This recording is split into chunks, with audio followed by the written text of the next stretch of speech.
निरंजन अलख निरंजन ओम अलख निरंजन।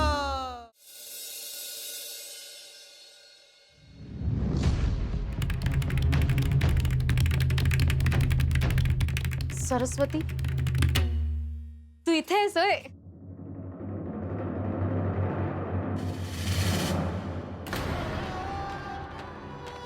तू रडतीयस?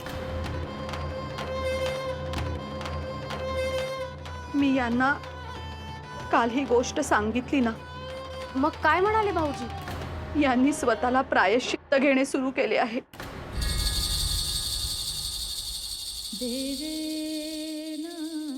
मला वाटलेच भाऊजींना नाही आवडणार। आता मी काय करू ग सरिता? हे बघ, भाऊजींचा राग शांत झाला की होईल सगळं पहिल्यासारखं। नाही, यांना मी ओळखते। यांनी एखादी गोष्ट ठरवली तर मग त्याच्यात बदल होत नाही। सरस्वती, कालपासून माझ्या डोक्यात एक गोष्ट घोळतेय, ती सांगू का तुला? अगं, 12 वर्षानंतर मी पुन्हा येईन असं ते योगी म्हणाले होते ना।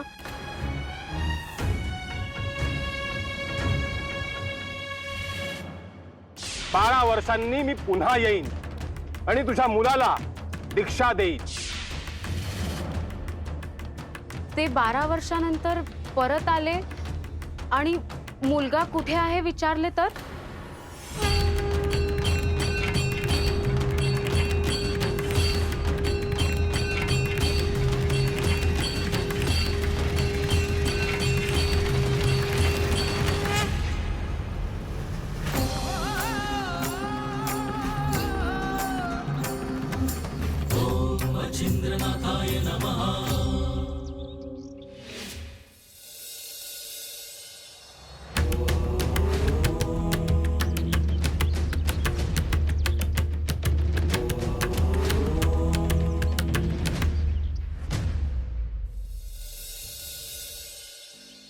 हे दत्तात्रय, मच्छिंद्रवर आपले लक्ष असेल ना?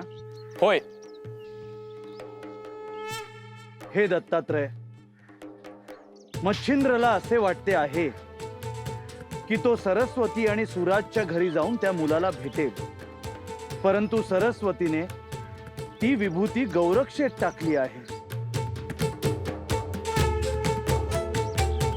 तुम्ही म्हणत आहात ते सत्य आहे।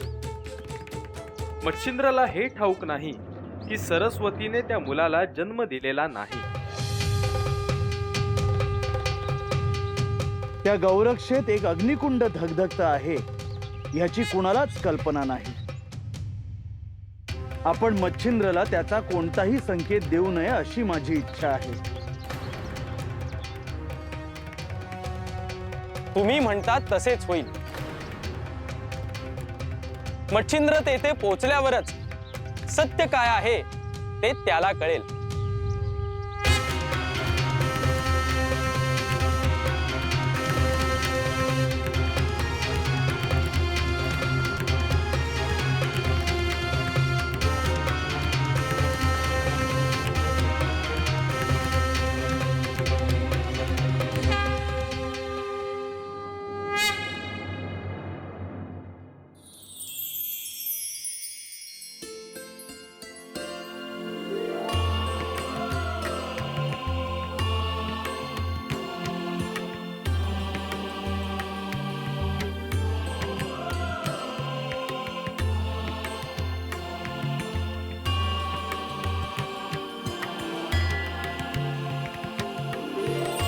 मनुष्याला या सृष्टीत हस्तक्षेप करण्याचा काही अधिकार नाही।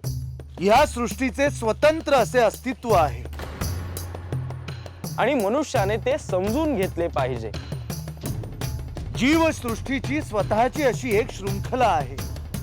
स्वतःच्या स्वार्थासाठी मनुष्य जर ती शृंखला तोडायला जाईल तर मोठ्या विध्वंसाला सुरुवात होईल। मनुष्याने आपल्या लोभाला आवर घालायला हवा।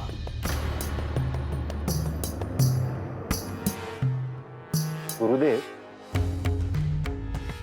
हेच शब्द ह्या आधी मी ऐकल्यासारखे वाटत आहेत. मनुष्याला बोध नाही की तो ह्या जन्माच्या आधी काही जन्म फिरून आलेला आहे. तो वेगवेगळी शरीर वेगवेगळ्या जन्मात धारण करून आलेला आहे.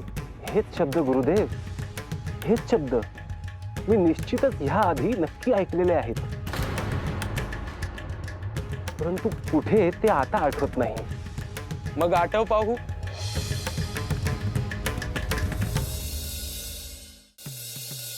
मनुष्याला हा बोध नाही की तो ह्या जन्माच्या आधी काही जन्म फिरून आलेला आहे. तो वेगवेगळी शरीर वेगवेगळ्या जन्मात धारण करून आलेला आहे. आठवलं गुरुदेव, हेच शब्द मी माशाच्या पोटात असताना श्री महादेवांकडून ऐकले आहेत. तुला इतक्या दिवसांनी मी पुन्हा हे सांगितले, कारण नाथांचा पहिला जन्म तुझ्या रूपात झाला आहे. आता पुढील जन्माची प्रतीक्षा आहे. गुरुदेव, जे दुसरे नाथ अवतरतील त्यांना शिष्य म्हणून कोण स्वीकारणार? अर्थात मच्छिंद्र तू. अलख निरंजन अलख निरंजन अलख निरंजन हो आदेश अलख निरंजन हो अलख निरंजन.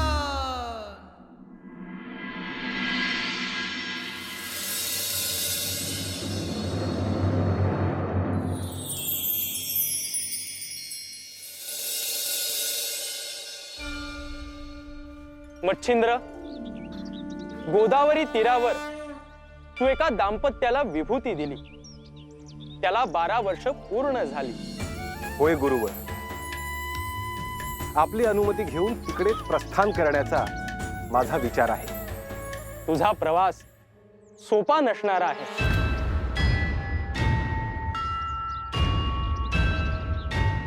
तुला जरी त्रिकाल ज्ञान असले तरी काही गोष्टी गुप्त आहेत.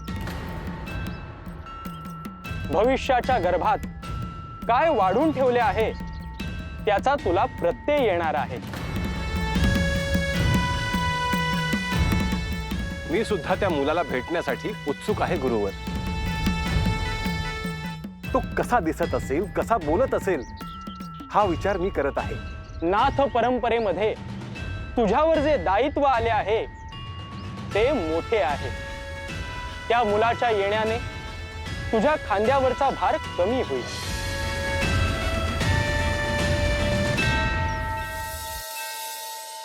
गुरुवर, त्या मुलाची आणि आपली भेट घडवण्यासाठी मी त्याला इकडे घेऊन येईन. तुम्हीही त्याला आशीर्वाद द्यावा.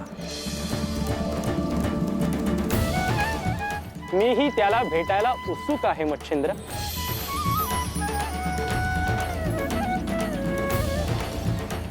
गुरुवर, सुराज आणि सरस्वती या दाम्पत्याकडे जाण्याची अनुमती असावी. शुभम भवतु.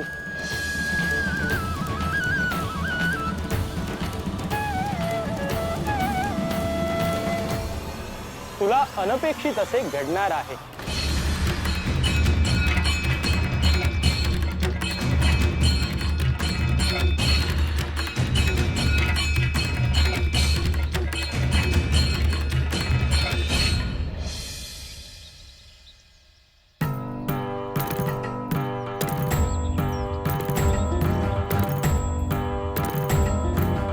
अलख निरंजन अलख निरंजन अलख निरंजन हो अलख निरंजन अलख निरंजन अलख निरंजन अलख निरंजन हो अलख निरंजन अलख निरंजन अलख निरंजन अलख निरंजन हो अलख निरंजन.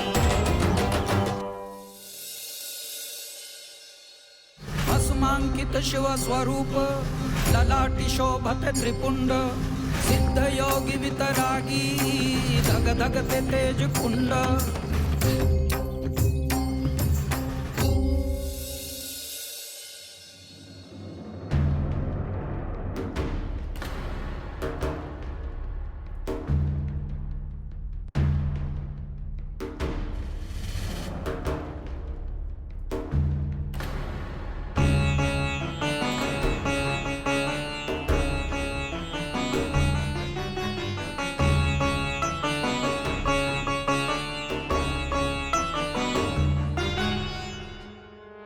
अहो, बरेच दिवस झाले एक गोष्ट मनात होती, ती बोलायची होती.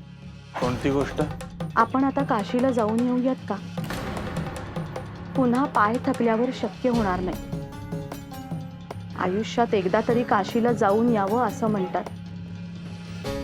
गंगे स्नान केल्यावर सगळी पापं धुवून निघतात.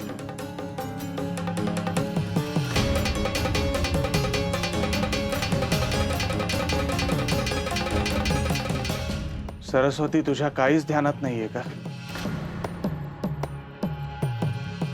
कशाविषयी बोलताय तुम्ही?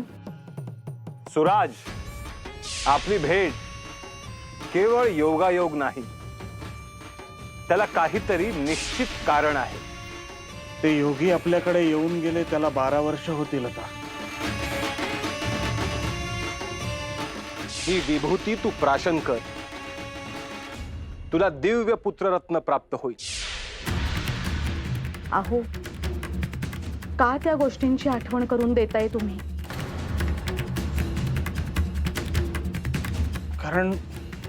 कारण मला असं वाटतंय की ठरल्याप्रमाणे ते योगी पुन्हा येतील. 12 वर्षांनी मी पुन्हा येईन आणि तुझ्या मुलाला दीक्षा देईन.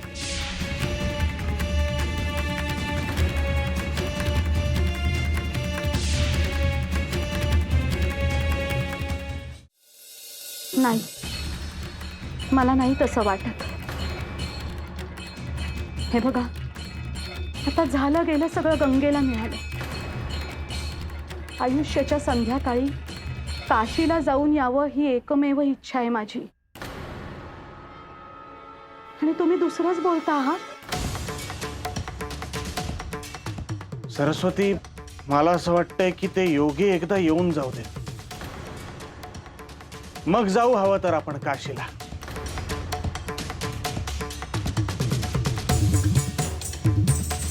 अहो, मी जी गोष्ट विसरायचा प्रयत्न करतेय त्याच गोष्टीची तुम्ही का आठवण करून देत आहात?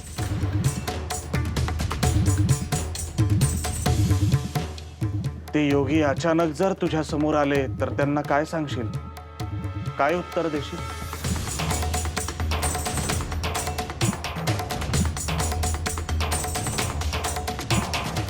नाही हो, मी याचा विचारच केलेला नाही. मग आता तरी कर. मी सांगितल्यावर तरी याचा विचार कर. कारण सरस्वती, त्यांनी जर आपल्याला शाप दिला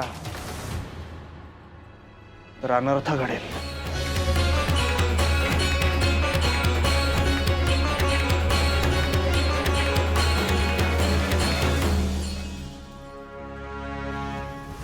भस्मांकित शिव स्वरूप ललाटी शोभते त्रिपुंड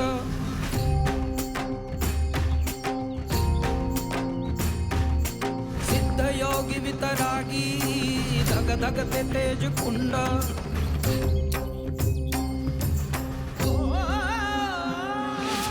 अलख निरंजन अलख निरंजन अलख निरंजन हो अलख निरंजन अलख निरंजन अलख निरंजन हो अलख निरंजन अलख निरंजन अलख निरंजन हो अलख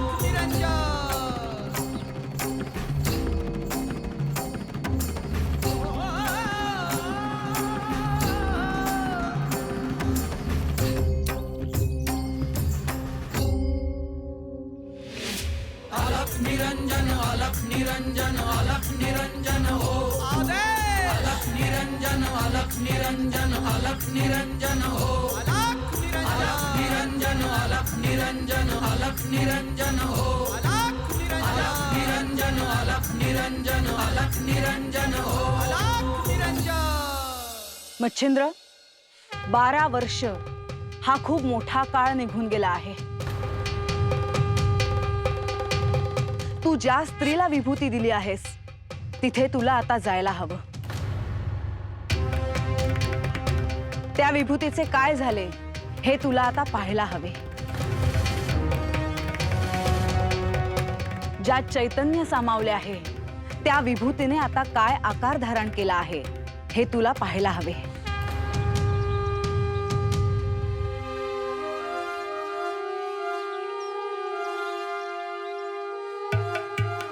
देवी, मी त्याच दिशेने चाललो आहे. तो दिव्य पुत्रा कसा आहे तुला माहित आहेच. मीही त्याच्या दर्शनासाठी आतुर झालो आहे.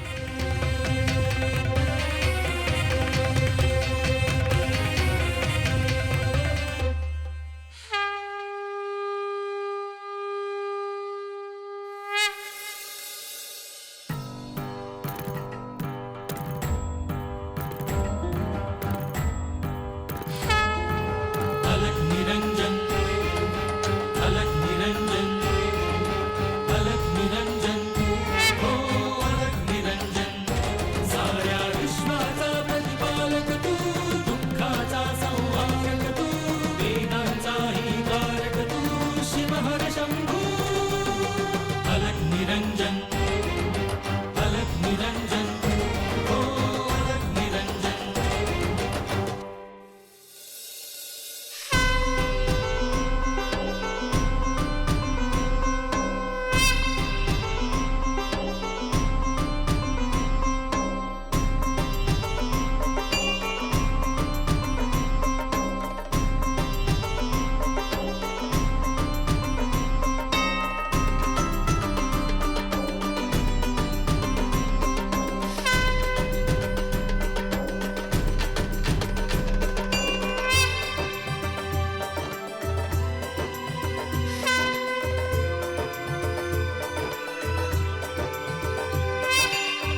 माते, आज पुन्हा 12 वर्षांनी ह्या गावात आलो आहे.